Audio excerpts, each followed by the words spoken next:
The British invasion. Where would we be without the Beatles? Probably the most important moment in pop culture history, when the Beatles landed at JFK Airport in '64 to do a short tour of the United States, just of the East Coast, and also to appear on Ed Sullivan's show, 1964. The Beatles had had quite a bit of success in England before this time, but hadn't really cracked the States, but came over here and just couldn't believe the response they got, and the world has never been the same. So what was so special about the Beatles? I mean, we've got very few people in the history of rock and roll pop culture who really approached this height. Elvis Presley, definitely. The Beatles. Who else since the Beatles? Maybe Michael Jackson, because he really jump-started black music on MTV, which led to the rap revolution. But I really don't think there's anyone else besides that. Elvis, the Beatles, and possibly Michael Jackson. But the Beatles were so huge. Why were they so huge? Why were they so important? They've been playing together for a long time. John Lennon and Paul McCartney, the two main singer-songwriters, had gotten together by 1957. So by '64, they'd already been playing together for 7 years. And they really played together a lot. They were a good group, the four of them, with the addition of George Harrison and later on Ringo Starr. The drummer, was the last one to join the band. But they'd played for years in Hamburg, Germany. And Hamburg, Germany was kind of a Las Vegas of the England-Germany area, just across the English Channel in Germany. So the Beatles would go over to Hamburg, Germany and play 6-hour shifts night after night after night for a couple of years. And then they would come back to England and play in Liverpool at the very famous Cavern Club. So they were really a good live band, had good harmonies, did a huge variety of material. They were very influenced by many, many styles. Paul McCartney's father was a musician, kind of in the big band style. So Paul McCartney always showed lots of big band influences. But then they were very influenced by American music, by country music. Hank Williams was always a big favorite of theirs, as was a few other country people. And the blues, they were very influenced by blues. And Little Richard, Paul McCartney always sang Little Richard songs, and his vocal style was very influenced by Little Richard. And they listened to a lot of Motown, covered numerous Motown songs in their early career. And they had hundreds of songs they could perform in those Hamburg days. And so we're really a very, very well-versed band, played a lot of different styles of music. Oh, the other country artist I was trying to think about was Buck Owens. They covered a couple of Buck Owens songs in their career. So they were listening to all styles of music, and also Paul McCartney and John Lennon were just genius songwriters, no other way to say it. So you get two genius songwriters together, and they would play off of each other, they would make each other angry, they would finish each other's songs, but they really created a dynamic duo, and the influence of all these different styles of music, all the British music, all the big band music, and all the American blues and American country and American black music and Little Richard and Motown, it all just caused this huge creative force for some reason in the right place at the right time in the Beatles. And so by about 1966, after all the Ed Sullivan was 1964 and really started it all for the Beatles. By 1966, they really started hitting their stride, writing all their own material. If you ever look up a list of Lennon and McCartney songs, there are well over 100 great songs there. Some of their great albums started with, they had earlier albums, but the albums that they really were writing all their own material and coming into their own. The album Help, there was also a movie, Help. Then probably the two greatest albums they ever made, Rubber Soul and Revolver. If you really want to listen to the best of the Beatles, get the albums Rubber Soul and Revolver.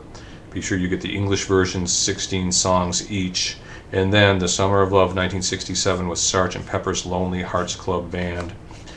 Followed up by Magical Mystery Tour, the double album, The White Album, and then Let It Be, the only album not produced by the great, great producer George Martin, who really helped the Beatles' sounds. The Beatles probably would not have been what they would have been without the great George Martin. Let It Be, the only album not produced by George Martin. And finally, their final album to be recorded, Abbey Road. So those albums, Help, Rubber Soul, Revolver, Sgt. Pepper's Lonely Hearts Club Band in 1967, Magical Mystery Tour, The White Album, Let It Be, and Abbey Road. What an incredible body of work in a very short period of time. By 1970, they were broken up. So the Beatles with John Lennon and Paul McCartney. Paul McCartney and Ringo still out there doing it, still singing good. Paul McCartney, what a great musician. But lagging a distant second was the Rolling Stones. Again, great songwriters, Jagger and Richards. It seems like a lot of these English groups had two people who would feed off of each other, and but never quite as great as the Rolling Stones, and as the Beatles. Just never had as much material. Some very good information on the Stones in the chapter you're reading this week, chapter 11, Out of Sight. Let me read just a little bit. The early Beatles image was tame compared to the Rolling Stones. Page 119. In those early years, the Beatles and Stones were remarkably similar in appearance. Hair length was the same for both groups, and in fact, neither group was in need of a bath, even though they were often called unkempt and dirty. Remember, this is 1964. Both were very clean. The Stones were hated, and the Beatles were liked for other reasons. Those who criticized the Stones for being unwashed and for their hair were using this as a smokescreen to hide the gut-level fears the Stones raised. The Beatles smiled a lot and the Stones didn't. The Beatles just wanted to hold your hand while the Stones wanted to spend the night together. Stones material made them a distinct sexual threat to every father's daughter, while the Beatles were cute and innocuous. On stage, the Beatles performed in a remarkably sedate fashion, standing fairly still, while Jagger never stopped moving, mostly in a taunting, sexual manner. The honeymoon with the Beatles ended fairly soon, for no matter how clean and wholesome a rocker might be, he was still performing the devil's music, as Little Richard found out, and would soon find himself the focus of a hostile establishment. Good stuff. I keep rereading this book. What a great book.